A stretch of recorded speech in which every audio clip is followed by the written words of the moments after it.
Il y a une transformation absolument fascinante de l'esprit humain qui se passe juste sous notre nez, et souvent on passe complètement à côté. C'est ce moment clé où la logique d'un enfant, elle se métamorphose en celle d'un adolescent. Le célèbre psychologue Jean Piaget a consacré toute sa vie à comprendre ce fameux grand saut. Alors c'est parti, on va explorer ça ensemble. La question de fond, c'est celle-ci. Qu'est-ce qui sépare vraiment ces deux esprits? Attention, ce n'est pas juste une question de vocabulaire ou de connaissances accumulées. Non, la différence est bien plus profonde que ça. En fait, on pourrait voir ça comme une véritable mise à niveau du système d'exploitation de notre cerveau. L'esprit n'ajoute pas simplement de nouvelles applis, il change carrément sa façon de traiter l'information. Pour bien comprendre, il faut commencer par le début, le monde de l'enfant. On va donc d'abord explorer le monde de l'enfant préadolescent, un univers qui est déjà logique, déjà puissant, mais qui a des limites très claires. Piaget appelle ce stade la pensée opératoire concrète. En gros, à cet âge, la logique d'un enfant est solidement ancrée dans le réel, dans ce qui est tangible, ce qu'on peut voir et toucher. Tout ce qui est abstrait, hypothétique, ce n'est pas encore pour tout de suite.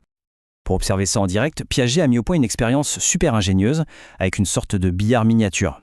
Le but, voir comment les enfants arrivent ou non à déduire une loi physique. Et c'est là que la différence est cruciale. L'enfant, à ce stade, est tout à fait capable de décrire ce qu'il observe.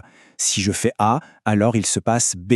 Il voit bien la relation de cause à effet direct. Mais il est incapable de formuler la loi abstraite qui se cache derrière, ce fameux principe invisible de l'égalité des angles. Sa logique est collée à la réalité. Elle n'est pas encore passée au niveau théorique. Allez, on passe maintenant au grand saut, l'adolescence. C'est vraiment là que l'esprit débloque une dimension de pensée complètement nouvelle. Ce nouveau stade, Piaget l'appelle la pensée formelle. La grande révolution, c'est la capacité à se détacher du monde réel pour raisonner sur le monde des « et si ». L'esprit peut maintenant jouer avec des idées, des hypothèses, des possibilités qui n'existent pas concrètement. Et cette mise à jour, elle débloque de vrais super pouvoirs mentaux. On a le raisonnement hypothético-déductif, qui permet de penser comme un détective.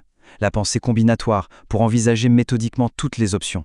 On trouve aussi la capacité de jongler avec des proportions complexes et surtout, la faculté de réfléchir sur sa propre manière de penser. Voyons un peu ces nouveaux super-pouvoirs en action, avec une autre expérience géniale de Piaget. Alors voilà le défi. 4 flacons, tous remplis de liquide transparent et sans odeur. Et un 5e, un petit compte-gouttes. Le but du jeu est simple, trouver comment obtenir une couleur jaune en les mélangeant. Face à ce puzzle, les deux types de pensée se révèlent. L'enfant, lui, va y aller un peu au pif, en essayant des mélanges au hasard. L'adolescent, par contre, va aborder le problème comme un scientifique.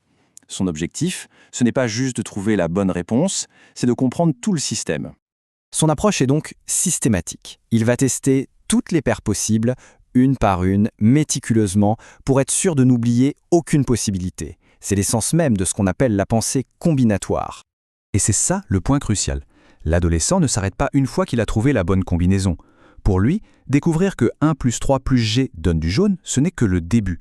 Il va se demander « Ok, et les autres, à quoi ils servent ?» Il va donc tester l'effet du liquide 4 sur le mélange jaune, et là il va voir que ça annule la couleur. Il va ensuite tester le liquide 2, voir qu'il ne fait rien. En fait, il a complètement disséqué le système. Cette citation, elle vient d'un jeune de 13 ans qui a participé à l'étude de Piaget, et elle résume tout parfaitement. Il ne se contente pas de constater, il compare, il déduit, il tire des conclusions sur la fonction de chaque élément. C'est la pensée formelle en action. Alors qu'est-ce qu'on retient de tout ça? Quel est le schéma global que Piaget nous a aidé à comprendre? Le véritable saut qualitatif, il est là. L'enfant est un logicien du monde réel, de ce qui est. L'adolescent, lui, devient un logicien du monde des possibles, de ce qui pourrait être. Il peut construire des théories, des hypothèses, avant même de les avoir testées dans la réalité. Et pourquoi c'est si important? Eh bien parce que cette nouvelle compétence est à la base de presque toute la pensée complexe. C'est ce qui rend possible la science, les maths abstraites, mais c'est aussi ce qui permet de débattre de concepts comme la justice, la liberté, la morale. C'est au final la capacité de penser sur notre propre pensée. Et tout ça, ça nous laisse avec une question assez vertigineuse. Si l'esprit humain est capable d'une transformation aussi radicale à l'adolescence, ça nous force à nous interroger sur notre propre potentiel. De quels autres sauts, de quelles autres mises à niveau mentales sommes-nous encore capables tout au long de notre vie d'adulte?